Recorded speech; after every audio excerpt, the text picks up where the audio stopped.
Video में कुछ अंड संड बोलता रहा, सामने आके बोलना। हम रोज महाकाल स्टूडियो आवे नहीं आओ। बच्चा बड़ा सन, तो बच्चा सन के बात के बुरा ना माने के चाहिए। मान ली गोदी में कोनो लड़का के रुआ खिलाओ तनी पेशाब कर देलक, तो अब बुरा माने में ओकरा के फेंक ना नु दे। ई सब वीआईपी भी जब जब साँच के बात आइल बा तब तक भयानक भयानक आँच लागल बुढ़ुए। जब बीआईबी विजेंद्र जी सच बात बोलेनी पवन सिंह के बारे में, तो अनेक यूट्यूबर के मरचाई नियर जे तेरे लागेला ओ तेरे लाग गईल और अनेक तरीका के वीडियो और रिएक्शन बने लागल। आईना सबसे पहले स्वागत करते नहीं बीएस न्यूज पर। सबसे पहले कैसन बनी भैया? एकदम बढ़िया बनी। इतना सच काहे बोल देनी कि सब लोग के मरचाई लाग गई? कोई कुछ कहता, कोई कुछ कहता, कोई कहता बीआईबी विजेंद्र काम खाती, अपन नाम फ्रेम खाती मुंह चमकावता, इंटरव्यू देता। लड़का हो सन, अभी तो बच्चा बड़ा सन, तो बच्चा सन के बात के बुरा ना माने के चाहिए। मान ली गोदी में कोनो लड़का के रुआ खिलाओ तनी पेशाब कर देलक, तो अब बुरा माने में ओकरा के फेंक ना नु दे। ई सब लड़का हो सन, अभी तो नया नया आइल बड़ा सन ई लाइन में। ई लाइन में कहाँ आइल बड़ा सन, माने यूट्यूब मोबाइल उबाइल से अपन यूट्यूबर दाल रोटी चलाव के चक्कर में पड़ल बड़ा सन। भगवान करे कनी के तरक्की करे और ई लड़का सन के ज्यादा जवाब ना दे। काम के जहाँ तक बात बा, भोरे भोरे एगो सूटकेस लेके बैठनी। हाँ तो उहे अन्ना हम कहनी कि तिजोरी हम अपन तनी खोली। काहे तो यूट्यूब तो बहुत चीज अलग हो गई, लेकिन यूट्यूब के पहले हमारा लगे बहुत सारा कैसेट करीब 1500 के आसपास से जो डायरेक्शन के लिए सारा कैसेट बा, सारा मास्टर बा। हम कहनी तनी सु पब्लिक के दिखा दी कि भाई विजेंद्र हो के काहे तो हमारा काम के जरूरत बा। साँचो एक कनी के जगह कहत रसन कि हम तारीफ करेम चाहे केहू के विरोध करेम तो केहू काम दी, तो कहीं हम कहेम तो कि हमारे खेसारी लाल काम दिए, तो खेसारी के पहले के सारा डायरेक्टर हम ही रहनी। तो डायरेक्टर काम देला कि काम लेला? डायरेक्टर तो काम देला न जी। ई जेकरा पीछे थपड़ी बजाओ तरसन ओकर डायरेक्टर केहू होई, तो एकनी ये काम देले न होई कि उ लेले होई? एकनी काम देले न होई सन। डायरेक्टर के अंडर में लोग काम करेला। तो पवन सिंह के तो सब पहले के 4-5 गो 10 गो से ऊपर एल्बम के डायरेक्टर हम रहल बनी, तो हम काम दिले होके कि ले लो के? भरत शर्मा जी के, मदन राय के, गोपाल राय के, सारा लोग के हम काम संगे कोइले बनी। तो हमरा तो काम ई तो हमरा के काम के दिले बा टी सीरीज, हमरा के काम के दिले बा वेब, हमरा के काम के दिले बा एंगल, हमरा के काम के दिले बा आकांक्षा म्यूजिक। हमरा के गायक काम दिए। आकांक्षा म्यूजिक में हम दिले बनी दीपक दिलदार, हमरा यहाँ से हिट भइल। गोलू राजा हमरा यहाँ से हिट भइल नु भाई। आज मार्केट में फ्लॉप बड़ा सन कि दोनों सब दहाड़ तरसन है। प्रमोद प्रेमी हमरा यहाँ से हिट भइल, दहाड़ तर कि ना दहाड़ है। हमरा से पूजा माई हिट भइल, हमरा से फैन से 6 साल बाद हमारे मनोज तिवारी भैया गाना गौले आकांक्षा म्यूजिक से। दहाड़ता कि ना दहाड़ता? मनोज तिवारी पीछे बढ़े हैं। हम दिनेश लाल यादव के वीडियो कहनी हम पर, अरे छोड़िए ना, हीरा लाल यादव एक के जन्म ना जानत के हीरा लाल यादव जरा पद्मश्री पुरस्कार मिलल है, उनका डायरेक्टर हम जौनपुर मछली शहर कांड, ओकर डायरेक्टर विजेंद्र सिंह। सारा बानो फैजाबादी के का जानता रसन ये सब गायक के, ओकर डायरेक्टर हम शारदा सिन्हा, हम अजीत अकेला, हम माने कितना लोग के हम नाम धरी, मुन्ना सिंह, कितना लोग के धरी, सबके डायरेक्टर हम। अरे कलाकार तो साइड करना रे, कलाकार तो हम शौकिया तो पर करे नहीं। हम जितना फिल्म छोड़ देवे नीनू हमरा ना होई तो हमरा फेसबुक आईडी पर जो 2018 में पवन सिंह संगे 5 गो फिल्म साइन कर लेनी। मनोज मतलब भैया साइन करे, फोटो भी बा हमरा विजेंद्र से आईडी के फोटो में नीचे जो नु पवन सिंह संगे बहुत सारा फिल्म हमार, हम पवन सिंह अक्षरा जी जब रहली संगे ओ बेरा के बहुत सारा साइनिंग बा, संगे संगे फोटो बा, उद्घाटन के बा, मुहूर्त के बा। पवन सिंह से पूछिए ना विजेंद्र के है भैया ना। जब इस लोग ना बोले के चाहिए, जब लोग बोलेरो खरीदले रहे जब वो बेरा हम इनोवा लेके आई, इनोवा कहते नहीं टोयोटा के वो गाड़ी रहे, क्वालिस लेके आई रही दिल्ली से शूटिंग करे। क्वालिस जब लोग 5 रुपया के काम करते रहे वो बेरा हम कितना काम करते, ओमे का करे के बा, टी सीरीज जाए के बा। टी सीरीज में लिस्ट होला कि कौना प्रोजेक्ट के कितना बजट रहे, कितना कमाई भइल बा, के डायरेक्टर रहे।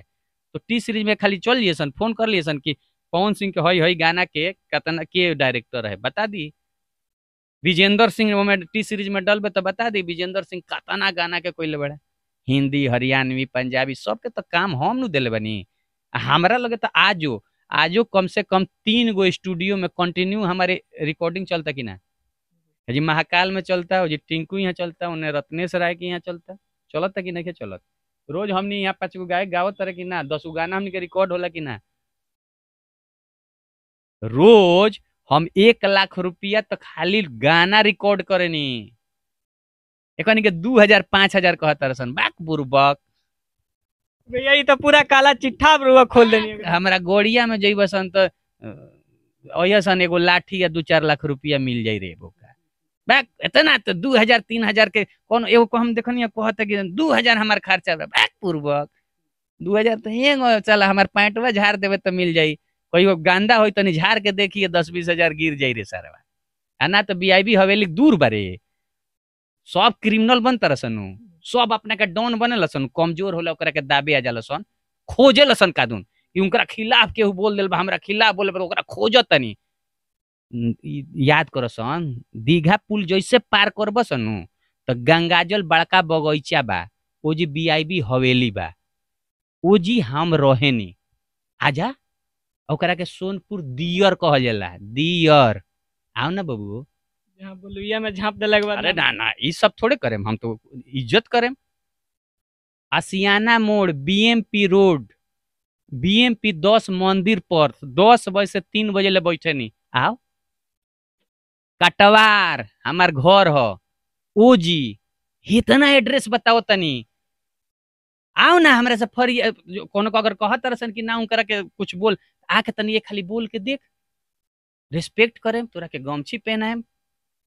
लेकिन माई के कहिए कि अगला बार खर जीवतिया ना करी। आ ना तो पूरा पटना हम अपना गाड़ी से चले नी, लेकिन अकेले चले नी, केहू ना रहेला। हाँ एगो हमरा दुखहरन हमरा संगे रहेला, हमेशा हमरा सीट के लगे। कबो कहीं देख ले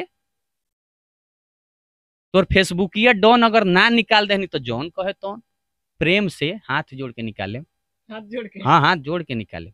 अब ये नहीं कि हम जोड़े कि वो जोड़ी नहीं के मालूम, लेकिन निकाल जहां मिल जा भाई, जहां बात करो। काहे के आके वीडियो में कुछ अंड संड बोलता रहा, सामने आके बोलना। हम रोज महाकाल स्टूडियो आवे नहीं, आओ हम रोज आसियाना मोड़ बीएमपी 10 मंदिर पर बैठे नहीं अपना ऑफिस में आकांक्षा म्यूजिक पे, गूगल पे सर्च कर आकांक्षा म्यूजिक एड्रेस आ जाई। आओ अकेले मत आओ, जितना लोग तोर बावे, जितना नेता बाड़े, जितना क्रिमिनल बाड़े, सबके लेके आओ। अरे लइका बाड़ा चुप रह, पैंट गीला हो जाई फालतू। सच्चाई बात के लोग एक्सेप्ट ना कइलक, लेकिन अशब्द बोले खातिर यूट्यूब पर आ गइल। अरे तो जी केहू नइखे नु बोल सकत, देखो फेसबुक ऐसे जे कुछ मेन मुद्दा लोग नइखे नु बात करत। काहे ने कसन कनी कहत कि ना पवन भाई के घर बसे के चाहिए, कबो कहला सन इतना वीडियो विजेंदर के बात बुरा लागल ह, पब्लिक के बुरा ना लागल ह, पारिवारिक लोग के बुरा ना लागल ह, चाटे वाला सन के बुरा लागल। चल बुरा लागल ह तो चल आके कह सन कि विजेंदर जो कहा है वो गलत कहा है, हम लोग पवन सिंह का घर बसाएंगे, हम लोग पवन सिंह से बात करेंगे, भैया को ले जाएंगे, भौजी से बात कराएंगे, हम लोग भैया को ले जाके उनके मम्मी से बात कराएंगे, और कल उन लोगों से उनके चाचा पूरा परिवार को एक जगह बैठा के फोटो डालेंगे। काहे ना कलर सर। अब बहुत जल्दी 1 साल के अंदर पवन सिंह के घर बसा के हम देखें। इंटरव्यू नहीं दे बहुत तनी, हाँ इंटरव्यू जो करे तो सब जगह देती, इंटरव्यू नहीं देते रे बबू। बात सुनो सन आ ढेर, अगर तारा लोग के अगर ढेर हमरा बारे में जाने के बाद विजेंदर के हो, एगो कहता कि हम तो साल भर से ओकरा के जानते रही रे सर, तोर उम्र कितना भइल के जनबे, 20-22 साल तोर उम्र भइल हो, इतना नु 25 साल होखबे, 23 साल से हम बानी। ते अपना माई के पेट में जाके लात जब मारत हो, नहीं तोर बाबूजी तोर प्लानिंग करत हो हमर बबुआ के प्लानिंग चलो करल जाओ, ए बॉडी चलो ना बबुआ के प्लानिंग। तो अब हम डायरेक्टर नहीं रहे टी सीरीज में, बोका टी सीरीज के गेट देख ले बड़ी बुरबक बक लइका है। चल कोनो बात नहीं, माफ बात तोरा के, जो खा ले चॉकलेट खा लिए, कुछ चाहिए तो हमारे लगे आ जाइए, तोरा के दे दे, या गूगल पे नंबर भेजिए भेज दे। चली हमेशा सांच पे आँच आवेला। आप लोग ये वीडियो के बारे में का सोचत नहीं, और का आप लोग के रिएक्शन बुढ़े, का आप लोग ए बात से सक्षम बनी, आप लोग कमेंट करके जरूर बताई। और जे लोग पुराना वीडियो जे कि पवन सिंह के कहले बनी घर बसे के चाही, उ जाके देखी और ओकरा में देखी का गलत बोलले बनी। कुछ भी गलत अगर बोलले हो तो जरूर कमेंट करी। आई चैलेंज जे देले बनी, जे भी लोग बनी एक्सेप्ट करी और पवन सिंह के घर बसाई। सब लोग चाहता, पूरा भोजपुरी चाहता कि कहीं ना कहीं पवन सिंह के ये हाल बा, दिखाइए तनी, देख लो तनी के ये हाल बा,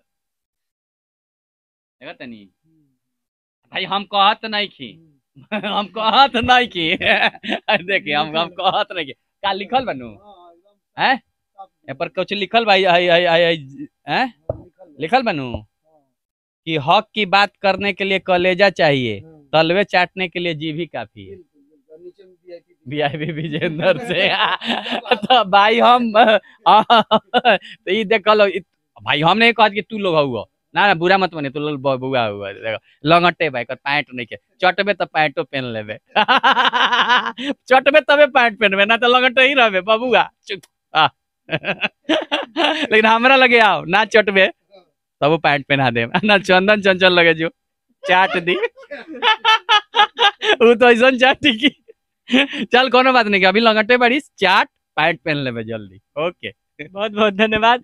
आप लोग भी वीडियो के बारे में का सोचता नहीं, कमेंट में पर राय जरूर दे। मैं कैमरामैन सहयोगी के साथ राजू कुमार, पटना बिहार।